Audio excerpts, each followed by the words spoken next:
here's where the mistake comes. We said we'll try our best, we'll squeeze what we can, we'll push through whatever we can. Here's one huge lesson that I've learned in the past 2 days dealing with client in terms of communication, and I'd like to share it with you. Guys, I am Leonard, and I've been running an interior design studio in Malaysia for 7 years, and I have a background in architecture, and here's a platform that I'd like to share a little bit of my experiences as I go through the day about on the things I do in my industry.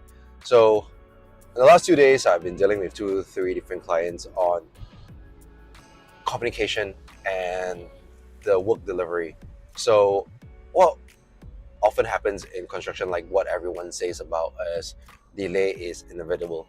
But of course, if something is not avoidable, there must be mitigation and steps to remove this risk, right?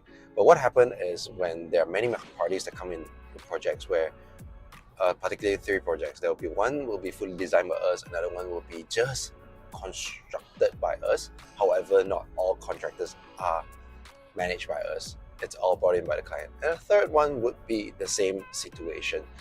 So however, when this thing happens, we do not take full control of the project, and we aren't able to control the timeline as much as we've laid out.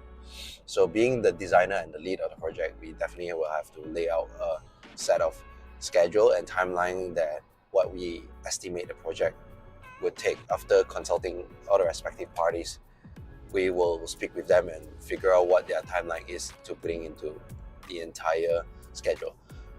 So through the process, a lot of things will happen and there'll be delays, and oftentimes some of these delays are either caused by us or of course the contractor, or there is the miscommunication where someone is supposed to come in tomorrow but he took another day or two extra to come in later.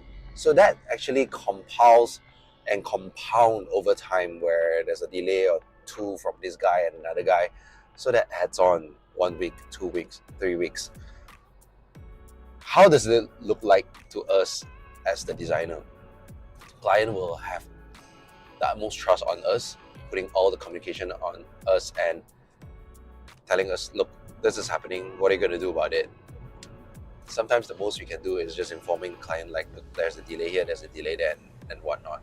But one thing that I've learned from this whole experience that I could have done better, or we could have done better as a team, is to not just provide an update on the delay, but also informing them what would the impact of this delay cause to the entire project. For instance, the aircon that was supposed to be done in 7 days for this bar and restaurant that we are doing took 25 days. And of course, with the delay, we constantly inform the client that, look, your guy is not coming in, He said 7 days, but it took 25 days. The client said, like, look, I will try my best to push him to get things done. However, please press on your end and see what we can do to catch up with the timeline. Now, here's where the mistake comes. We said we'll try our best, we'll squeeze what we can, we'll push through whatever we can. Now, this is the huge downfall where, as of just yesterday, the client said, look, how you guys were just providing us hope that despite the 3x time that was taken by the aircon guy, you guys said that you guys will just push it through. And I trusted you guys. I felt that I was optimistic it was possible. Hence, I thought the delivery date remains, despite the delay that had happened. And well, this is something that we took for granted as designers and contractors, where we thought the client would be understanding to know that with the delay from 7 days to 25 days of this extra 11 days will be taken into account.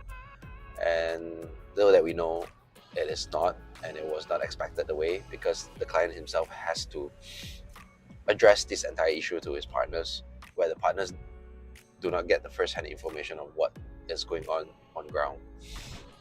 So this is one huge mistake that I feel that we could do better. in terms of communication, and this is something that I would like to share because not all people perceive the same situation the same way. We're gonna be as clear as possible. Of course, putting black and white would be the best, and it will be important to inform what had happened and the implications of it. Guy delayed the job for 11 days, and the impact is causing an 11-day delay on the handover. We can reduce that number, but which means we got to put in more people. We're gonna have tighter management to squeeze everything together. Things have to run way more concurrently. Instead of having 2 people, you have to have 4 people. So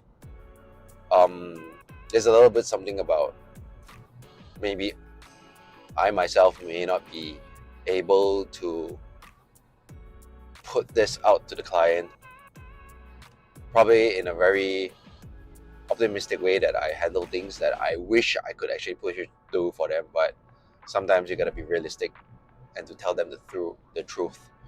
So I hope I've shared a little bit something that where everyone can pick up, and it's something that it's important for us to learn to move forward with, because sometimes clients just want to hear the truth and what are the solutions behind it, and if the solutions are viable. So don't be afraid of telling the truth and how we feel and how we think, because if we're able to communicate how we feel exactly about a situation, most of the time people will understand and be empathetic about it, because you are showing humility and you are showing empathy as well.